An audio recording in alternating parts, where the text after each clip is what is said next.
வணக்கம். இந்த book financial awareness மெசேஜஸோட ஃபர்ஸ்ட் பேஜ். ஸோ அதை பற்றி நம்ம இன்றைக்கி பார்ப்போம். இதில் பார்த்தீங்கன்னா ஃபினான்ஷியல் லிட்ரஸினா என்ன, ஃபினான்ஷியல் நாலேஜ்னா என்ன, ஃபினான்ஷியல் பிஹேவியர்னா என்ன, ஃபினான்ஷியல் ஆட்டிடியூட்னா என்ன, இதை பற்றி நம்ம இன்றைக்கி பார்ப்போம். ஃபினான்ஷியல் லிட்ரஸின்றது நிதியியல் பற்றி நீங்கள் மக்கள் எல்லாருமே தெரிஞ்சுக்கணும் அப்படின்றது.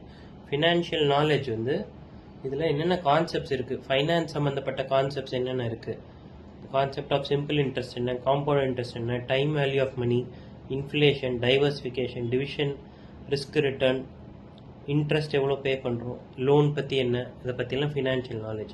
ஃபினான்ஷியல் பிஹேவியர் மக்கள் ஃபைனான்ஸ் பற்றி தெரிஞ்சுக்கிட்டு அதுக்கு எப்படி பிஹேவ் பண்ணுறாங்கன்ட்டு. ஃபினான்ஷியல் ஆட்டிடியூட் ஆல்மோஸ்ட் சிமிலர் தான். மக்களோட behaviour aspect and their attitude இதை பற்றி தெரிஞ்சுக்கிட்டதுக்கப்புறம் அவங்களோட ஆட்டிடியூட் என்னென்னவா இருக்குது அப்படின்றத பற்றின ஒரு பேசிக்.